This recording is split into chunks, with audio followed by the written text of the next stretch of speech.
ማርክ ማንሰን የምባል ጸሐፊ ነኝ። ስራዎችን ከዚህ በፊት ተመልክታችሁ ወይንም ደግሞ ከሰራኋቸው ስራዎች ላይ ጥቂቶቹን አንብባችሁ ከሆነ ምናልባትም ይህ ጸሐፊ ምንድነው ዓላማው ልትሉ ትችላላችሁ። እኔ ግን ስራዎችን ስሰራ ዋናው ነገር ባክቦን ብዬ የማስበው ወይንም የጀርባ አጥንት ብዬ የማስበው ነገር ቫልዩዎቼን ማስቀደም ነው። በህይወት ውስጥ ትልቅ ዋጋ የምሰጣቸው ነገሮች አስፈላጊ ናቸው ብዬ የማስባቸውን ነገሮች እመለከታለሁ። እነዛንም ነገሮች የሰው ልጆች የራሳቸው ቫልዩ ቢያደርጓቸው እነሱም ደግሞ ዋጋ ሰጥተው እነዛን ነገሮች በህይወታቸው ውስጥ እየተመሩባቸው ህይወታቸውንም መስመር እያዙባቸው ቢሄዱባቸው ይጠቀማሉ ብዬ የማስባቸውን ነገሮች ነው የምናገረው። አብዛኛው ሰው ግን ይህንን ነገሬን አይረዳም ማለት እችላለሁ። ምክንያቱም የመጽሐፌን ርዕስ ይመለከቱታል። The Subtle Art of Not Giving የሚል ርዕስ አለው። ስለዚህ ቢያንስ ለወጣቶች ቀረብ ለማለት አስቦ ነው። ወይንም ደግሞ የማይሆኑ ቃላቶችን ይጠቀማል። አንዳንድ ሰዎችንም ዘና ለማድረግ ወይንም ደግሞ እነሱን ትንሽ ፈገግ አድርጎ ለማስቀረት ይሞክራል ብለው ስራዬን ሊገመግሙት ይችላሉ። ነገር ግን የኔ መጽሐፎች ወይንም ደግሞ ስራዎቼ በህይወት ውስጥ ለምንሰጣቸው ዋጋ ለምናስቀምጥባቸው ነገሮች ወይንም ሐሳቦች፣ ፕሪንሲፕሎች ልክ እንደ ትሮጀን ሆርስ ሆነው ያገለግላሉ። ዋናው ሐሳብስ ምንድነው ካላችሁ በህይወት ውስጥ ምንም ሆንን ስለሆነ ነገር ማሰባችን አይቀርም። ምንም አይነት ግድ የማይሰጠን ሰዎች ብንሆንም ስለሆነ ነገር ማሰባችን ወይንም ደግሞ ግድ መስጠታችን አይቀርም። we do give a fuck about something ብዬ የምናገረው ለዚህ ነው። ስለሆነ ነገር ግድ ይሰጠናል። ነገር ግን what do we choose to give about የሚለውንም ደግሞ ማሰብ መቻል አለብን። ምን አይነት ነገሮች ናቸው እኛን ወይንም ደግሞ የእኛን ልብ ሊወስዱ የሚችሉት ነገሮች? ቢያንስ እዛ ላይ ምርጫ አለን። ያንንስ ምርጫ እንዴት ነው የምንጠቀመው? አንድ ሰው የሆነ ነገር መረጠ የሚባለው ለአንድ ነገር ያለውን ትኩረት በጨመረ ቁጥር ነው። ትኩረት የምታደርጉበት ነገር ወይንም ደግሞ ትኩረታችሁን የምትለግሱበት ነገር በህይወት ውስጥ ቅድሚያ የምትሰጧቸውን እነዚህ ነገሮች እመራባቸዋለሁ ብላችሁ የምታስቧቸው ነገሮች የነዛ ነጸብራቅ ነው እላለሁ። አንድን ሰው ጠይቃችሁ በህይወትህ ምንድነው ዋጋ የምትሰጠው ነገር? በህይወትህ ትልቅ ቦታ አለው ብለህ የምታስበው አስፈላጊ ነገር ነው ብለህ የምታስበው ነገር ምንድነው ብትሉት የሚሰጣችሁ መልስ የሱ ነጸብራቅ ነው። ነገር ግን እነዚህን ቫልዩዎች ወይንም እነዚህን ቅድሚያ የምንሰጣቸውን ዋጋ ያላቸውን ነገሮች በአይምሯችን ውስጥ የምናስቀምጠው ዩዥሊ አንኮንሽስ በሆነ መንገድ ነው። ቆም ብለን እንደ ሰው ልጅ አስበን አገናዝበን ሳይሆን ሳናስበው ቢውልድ እያደረግን እየመሰረትን የምንመጣው ነገር ነው። ታዲያ ዋጋዎቻችን ምንም አይነት ነገር ላይ የሆኑ እነዛ ነገሮች በምንሰራቸው በማንኛውም ነገሮች ላይ ኢፌክት አላቸው ወይንም ደግሞ የራሳቸውን ተጽዕኖ ይዘውብን ይመጣሉ። እዚህ ምድር ላይ የራሳችንን ፐርስፔክቲቭ ወይንም ደግሞ እይታችንን የሚሸፍኑም የሚገልጡም ነገሮች ይሆናሉ። በቃ የህይወት መነጽራችንም የሆኑት እነዚህ ዋጋ እንሰጣቸዋለን ወይንም ደግሞ ለኔ አስፈላጊ ናቸው ብለን የምናስባቸው ነገሮች ናቸው። ለዚህ ነው በሰልፍ ሄልፕ ኢንዱስትሪ ውስጥ ሁሌም ቢሆን ብላይንድ ስፓት ነው ወይንም ደግሞ ብዙ ሰዎች የሚመለከቱት ነገር አይደለም ብዬ የምናገረው። ራሳችሁን ምናልባትም ብዙ ጥያቄ ተጠይቁ ይሆናል። እንዴት ነው ደስተኛ መሆነው? እንዴት ነው የበለጠ ሀብታም መሆነው? እንዴት ነው በህይወት ስኬታማ መሆነው ብላችሁ አይደለም መጠየቅ ያለባችሁ። ለምንድን ነው ደስተኛ መሆን ያለብኝ? ለምንድን ነው ከዚህ በላይ ሀብትን መገንባት የምፈልገው? ለምንድን ነው ስኬታማ መሆን የምፈልገው? ለምን የምትለውን ጥያቄ ነው ማስቀደም ያለባችሁ። ሲጀመርስ ሰክሰስ ወይንም ደግሞ ስኬት የምትባለዋ ነገር ምንድን ነች? በምንስ ነው የምትለኳት? ለእናንተ ስኬት ማለት ምን ማለት ነው? ስኬትን ማግኘታችሁ ጥሩም የሚሆነው መጥፎም የሚሆነው ስኬትን ዲፋይን ባረጋችሁበት ወይንም ደግሞ ፍቺ በሰጣችሁበት መንገድ ነው። ስኬትን ዲፋይን ያረጋችሁበት ወይንም ፍቺ የሰጣችሁበት መንገድ መጥፎ ከሆነ ምንም አይነት ስኬት ብታገኙ ለእናንተ አጥፊ ነው እንጂ አልሚ የሚሆን ነገር የለም። እድሜ ልካችሁን ስኬታማ ልሆን፣ እድሜ ልካችሁን ሀብታም ልሆን ብላችሁ ለፍታችሁ ያንን ነገር አሳዳችሁ አገኘሁት ስትሉ ህይወታችሁን የበለጠ የሚያመሰቃቅል እንጂ የህይወቴ መልስ ይሆናል ብላችሁ ያሰባችሁትን ነገር ሆኖ እንደማይገኝ ልነግራችሁ እወዳለሁ። ዋናው ነገር ቫልዩአችሁ ነው። ዋጋችሁ ምንድን ነው? ለእናንተ በጣም አስፈላጊ የሆነው ነገር ምንድን ነው?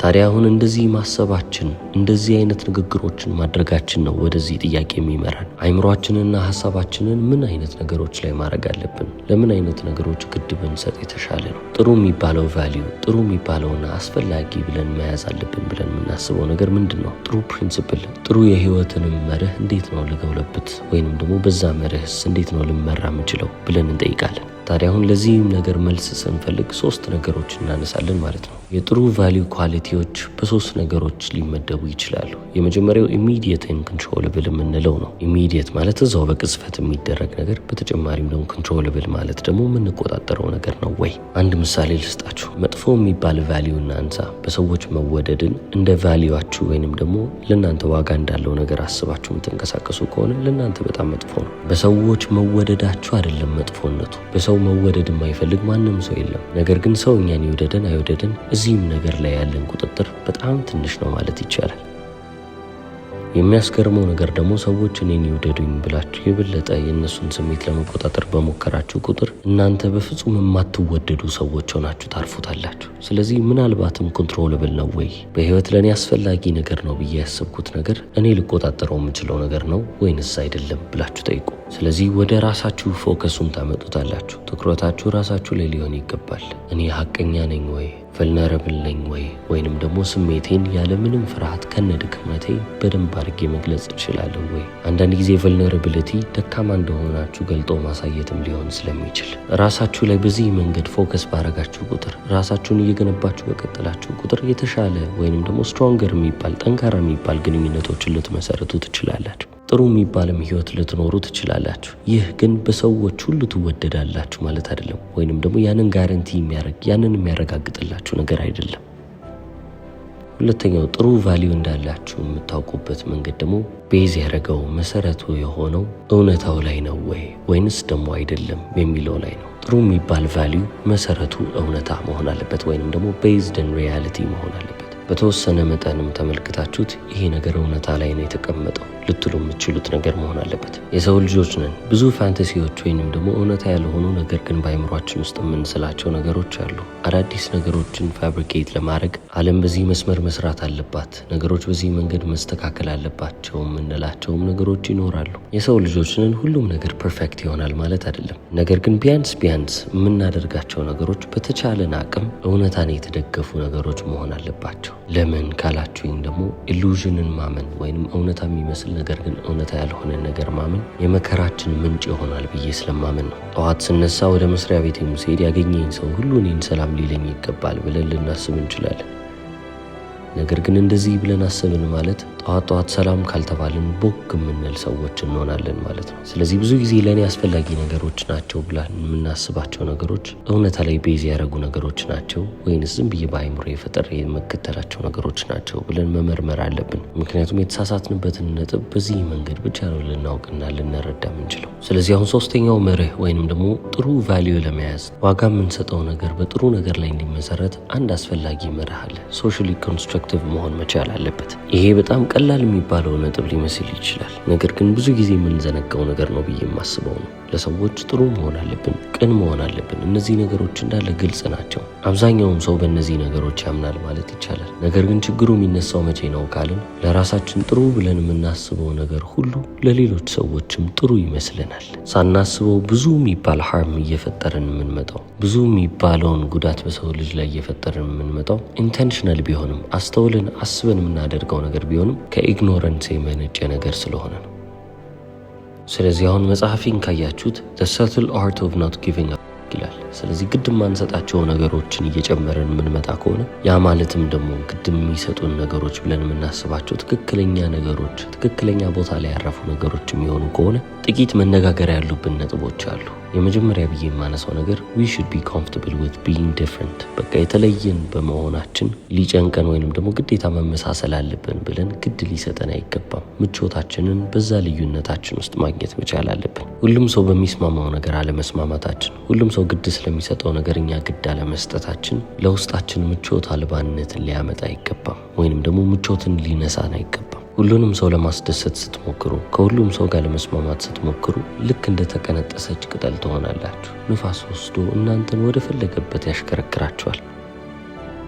ምክንያቱም የኔ ነው የምትሉት የቆማችሁለት ምንም አይነት ቫልዩ ለኔ በህይወት ያስፈልጋል የሚለው ነገር ይሄ ነው ብላችሁ የምታስቡት ነገር የለም። ሁሉንም ሰው ደስተኛ ለማድረግ ሁሉንም ሰው ምቾት ላይ ለማስቀመጥ እየሞከራችሁ ነው። ስለዚህ ወደዚህና ወደዚያ ትላላችሁ። አቋም የሌለው ሰው ሆናችሁ ማለት ነው። በህይወታችን ውስጥ ሁላችንም ፈተና እናገኛለን። በፈተና እየተቀረጽን የምናልፍ በጣም ብዙ ሰዎች አለን። ስለዚህ ምናልባትም ፈተናዎቻችን በህይወታችን የሚመጡብን መሰናክሎች እኛ ግድ እንድንሰጣቸው በጣም የሚያስጨንቁን አይነት ችግሮች ሆነው ቢመጡብንም ከነዚህ ችግሮች በላይ የሆነ ነገር መፈለግ መቻል አለብን። something important ያስፈልገናል። አስፈላጊ ብለን የምናስበው ምንም አይነት ችግር ቢመጣ ምንም አይነት ፈተና ቢመጣ ከፈተናዎቼና ከችግሮቼ የበለጠ ዋጋ የምሰጠው ነገር ይሄ ነው ብለን የምናስበው ነገር መሆን መቻል አለበት። በህይወታችን ውስጥ አንዳንድ ነገሮች በጣም አስፈላጊ ሲሆኑ ለነዛ ነገሮች መልፋት እንችላለን። እነዛ ነገሮች መከራን ቢያመጡብንም መከራውን ተቀብዬ ደስ እያለኝ በዛ መከራ ውስጥ አልፋለሁ ብለን ዋጋ የምንሰጣቸው ነገሮች አሉ።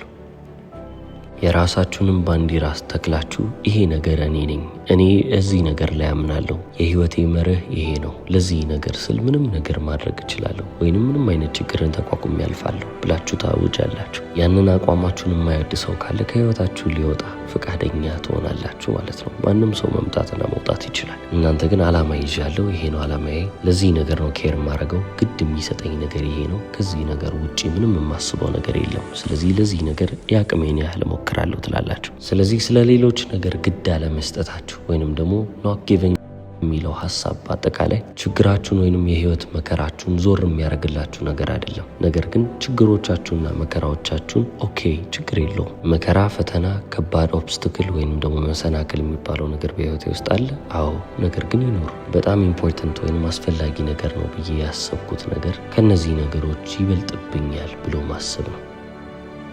ወደ ሶስተኛው ነጥብ ደግሞ ስናልፍ giving up is not optional እላለሁ። ምንም ግድ የማይሰጠው ሰው ነኝ ብለን ልናስብ እንችላለን፣ ነገር ግን አይደለንም።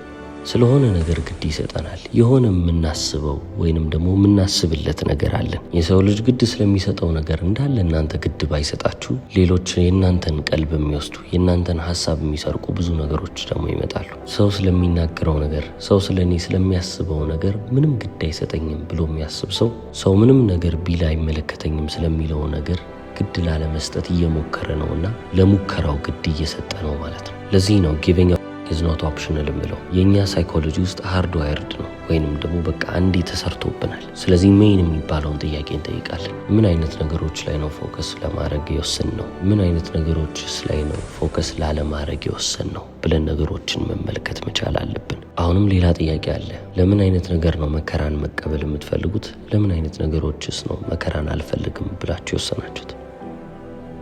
በህይወታችሁ ውስጥ እሺ የምትሏቸው ነገሮች ምንድናቸው? እምቢ ይሄስ በፍጹም አይሆንም የምትሏቸውስ ነገሮች ምንድናቸው? በአጠቃላይም ጉዳዩን ስንመለከተው አስፈላጊ ብለን የምናስባቸው ጥያቄዎች እነዚህ ናቸው ማለት ነው። አብዛኞቻችን ግን ብዙ ጊዜ ቫልዩ ስለምንሰጠው ነገር ወይንም ዋጋ ስለምንሰጠው ነገር ራሳችንን እንዋሻለን። ሁላችንም ሀቀኛ መሆን እንፈልጋለን። ሀቀኝነት የኔ ቫልዩ ነው፣ ዋጋ የምንሰጠው ነገርም ነው ብላችሁ ታስባላችሁ። ነገር ግን ዞር ብላችሁ ነገ ሌላ ሰው ስትዋሹ ትገኛላችሁ። ስለ ጤና ያስባለሁ፣ ለጤና ትልቅ የሚባል ቦታ አለኝ እንላለን። ነገር ግን የማይጠቅሙንን ምግቦችና መጠጦች ኮንሱም ስንወስድ እንገኛለን። ለዚህ ነው የምርም ግድ የምንሰጣቸው ነገሮች፣ የምርም በህይወት አስፈላጊ ነገሮች ናቸው ብለን የምናስባቸው ነገሮች የምንተገብራቸው ነገሮች እንዲሆኑ በጣም ዲፊክልት የሚባል ፕሮሰስ ውስጥ ማለፍ መቻል አለብን። በዚህ አስቸጋሪ ሂደት ውስጥ ስናልፍና ስንሄድ ነው የምናውቀው። ስለዚህ እኔም ደግሞ በቻልኩት አቅም እናንተ የራሳችሁን ዋጋ እንድታውቁ ማድረግ ነው ስራዬ ማለት ነው።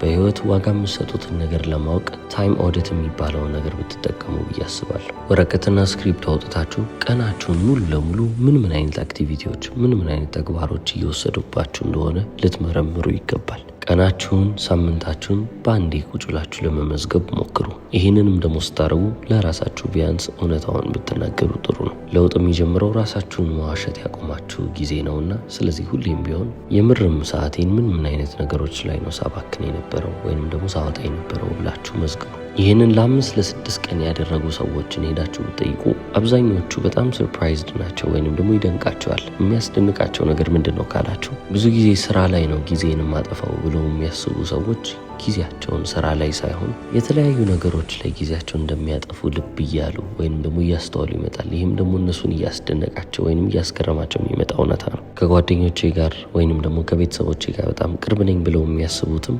ከቤተሰቦቻቸው ጋር የተራራቁ ሰዎች እንደሆኑ ልብ የሚሉበት መንገድ ነው። ስለዚህ ይህንን ኦዲት ስትፈጽሙ በህይወታችሁ ጊዜንና ሰዓትን የመደባችሁላቸውን ነገሮች ትመለከታላችሁ። ቀናችሁን ምን አይነት ስራዎችና ምን አይነት አክቲቪቲዎች እንደበሉባችሁ እያስተዋላችሁ ትመጣላችሁ። በህይወታችሁ ዋጋ ሰጠዋለሁ ብላችሁ የምታስቡትን ነገር በሳምንት ውስጥ ለ2 ሰዓት ብቻ እያረጋችሁ ይሄ ነገር አስፈላጊ አይደለም ዋጋ አልሰጠውም ብላችሁ የምታስቡትን ነገር ደግሞ በሳምንት ውስጥ ለ20 ሰዓት ለ30 ሰዓት የምታደርጉ ሰዎች ትሆናላችሁ። ተግባራችሁ ደግሞ የምርም ዋጋ የምትሰጡት ነገር የምርም ቫልዩ የምታረጉት ነገር ምን እንደሆነ እንድታውቁ ያደርጋችኋል። ሁለተኛውና በጣም ብዙ ጊዜ የተለመደው መንገድ ደግሞ ሞሜንቶ ሞሪ የተባለው የስቶይክ ፕራክቲስ ነው። እናንተ ራሳችሁን ልክ ሊሞት እንደደረሰ የሞት አልጋው ላይ እንደተኛ ሰው ትመለከቱና በህይወት ምንድን ነበር ማድረግ የፈለግኩት? ምን ስላላደረግኩ ነው ዛሬ እንደዚህ ሊቆጨኝ የቻለው? ምንድን ነበር መፈጸም የነበረብኝ ብላችሁ ትጠይቃላችሁ። ህይወቴን በእንደዚህ አይነት ነገሮች ላይ የበለጠ ባሳልፍ ኖሮ፣ ህይወቴን በእነዚህ አይነት የማይረቡ ነገሮች ላይ ባላሳለፍኩ ኖሮ ብላችሁ የምትከፋፍሏቸው ነገሮች ምን ይመስሏችኋል? በህይወታችን በጣም ቫልዩ የምናደርገውን ወይንም ደግሞ ትክክለኛ ትልቅ ቦታ የምንሰጠውን ነገር የምንለይበት መንገድ ሞት የሚባለው ነገር ምስላችን ውስጥ የገባ ጊዜ ነው። ዛሬ ወይንም ደግሞ ነገ ማታ ትሞታላችሁ ብትባሉ ዋጋ የምትሰጧቸው ነገሮች፣ ጊዜያችሁን የምታሳልፉባቸው ነገሮች አሁን ላይ ብዙ እድሜ አለኝ ወይንም ብዙ አመት አለኝ ብላችሁ አስባችሁ እንደምታረጓቸው ነገሮች አይሆንም። በጣም ይለያል። ስለዚህ በህይወት ለእኔ በጣም አስፈላጊ ነገር ይሄ ነው ብላችሁ የምታስቡት ነገር ምንድን ነው? ቫሊዎቻችሁን ለማወቅና በቫሊዎቻችሁ መሰረት ለመኖር ሞክሩ ይለናል ታዋቂው አሜሪካን ጸሐፊ ማርክ ማንሰን። እስከ መጨረሻው ስለተከታተላችሁ አመሰግናለሁ። ቻው።